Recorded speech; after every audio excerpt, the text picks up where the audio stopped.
Hi and welcome to Sewing Bites. Today we have the cutest Kenmore machine you'll probably ever see. It comes in its own case like this, and it has silver latches on each side, so you flip those down. And then there's a button on each side. Push that in and your cover comes off.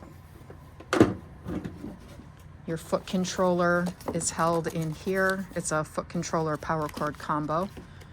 Your accessories, if you flip this down, accessories are in there. This just lifts off for access to your bobbin case. And check this out. You have a little side table that flips up. There's a bunch of built-in stitches. We'll go over some of those. So let's thread this machine.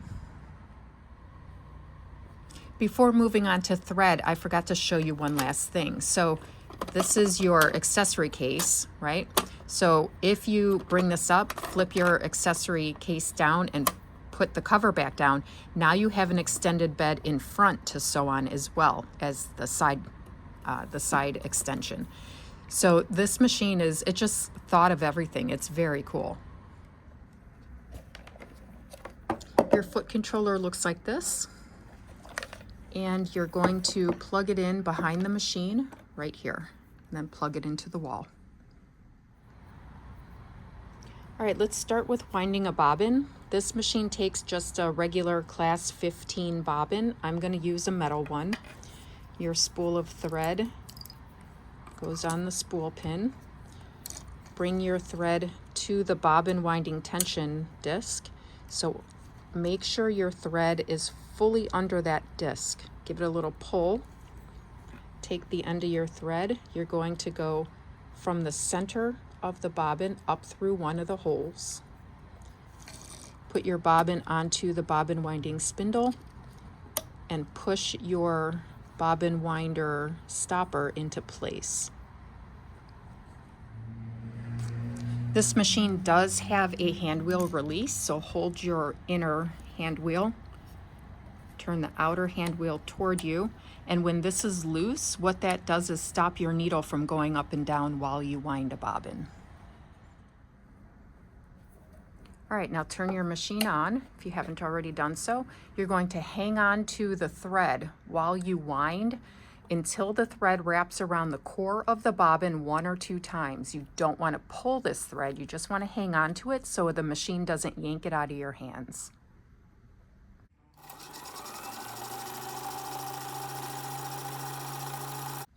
Now that you let the thread wrap around the core of the bobbin a few times, take your snip, snip that off, and keep winding until it's full.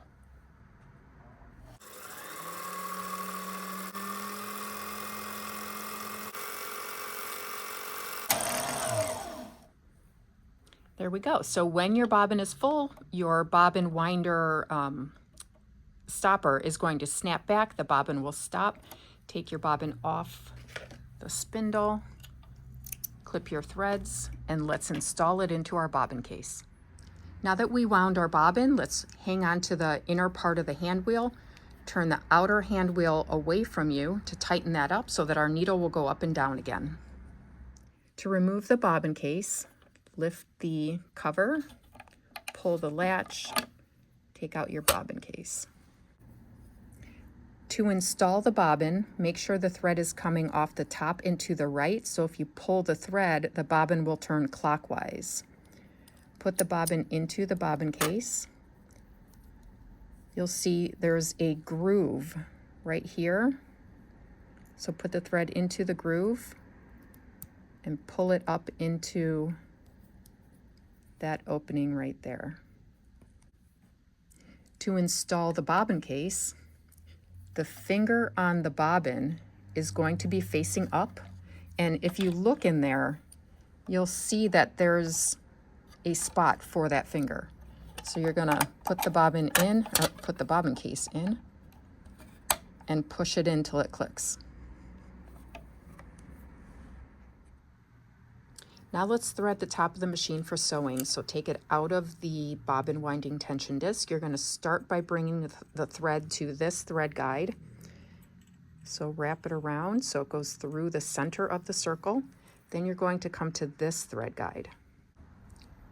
From the back thread guide, wrap the thread around into that thread guide. From this thread guide, make sure your presser foot is up because that opens up these discs. See how they're loose? When the presser foot is down, they tighten. So lift your presser foot, make sure the thread is in between the discs here. Bring the thread all the way up until you hear it click and it goes behind this area here. Here's a closer view. So from this thread guide, thread goes in between the discs. Pull it up until it gets past this finger. Thread's going to come down and it'll bounce your check spring. After here, the thread goes into this thread guide. Now you're going to thread your take-up lever right to left, and then the thread goes into this thread guide right here. All right, so coming down this groove, you're going to push the thread into there because there is a little holder in there for your thread. Then bring the thread into the thread guide right at the top of the needle, and now you're going to thread the needle. And there is no needle threader on this guy, so you are on your own.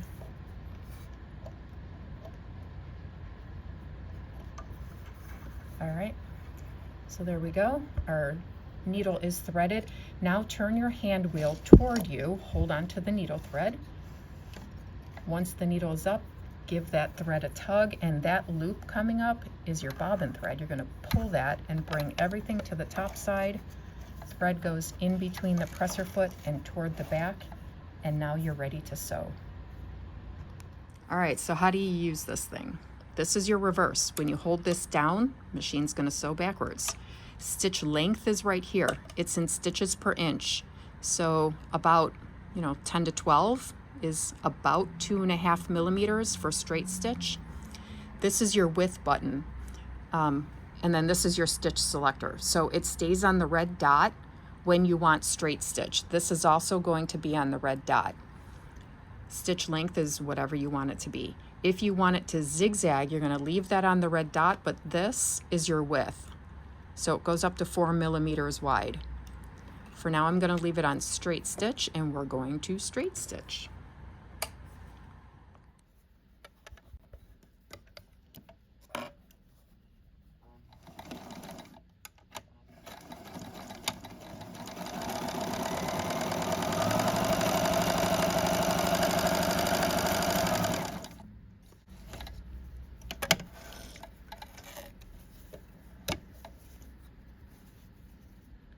There's my straight stitch, and let's move on to zigzag. To change to zigzag, we are leaving this stitch selector on the red dot. This is what we're going to change. This is our width. So if you want the widest it will go, that's 4 millimeters, we're going to put that on 4. I'm going to leave my stitch length at 10 stitches per inch.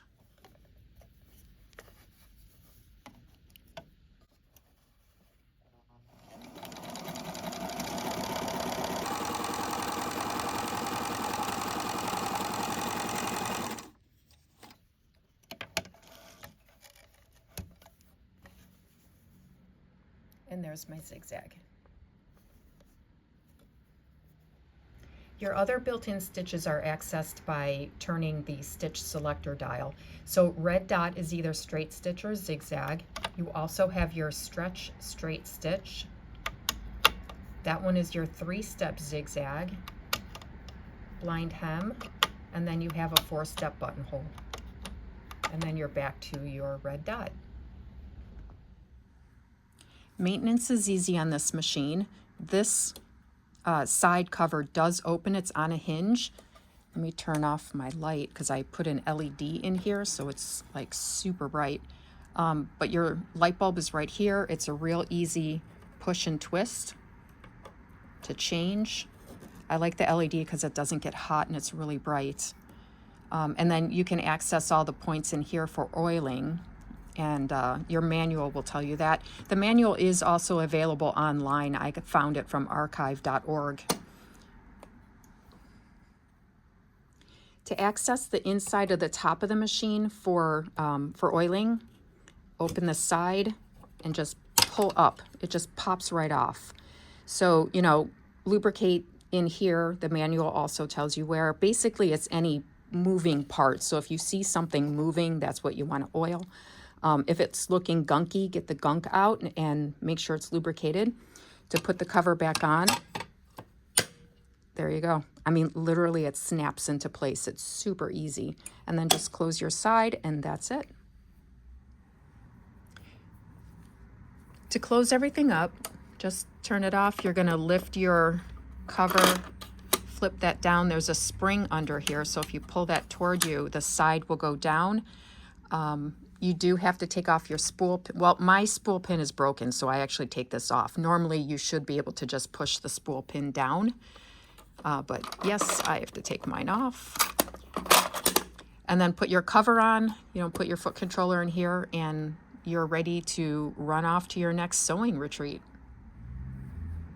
So that is the Kenmore 158.10401 sewing machine. I love this machine. It's so cute. If you have any questions, please put them in the comments. And thank you for watching Sewing Bites.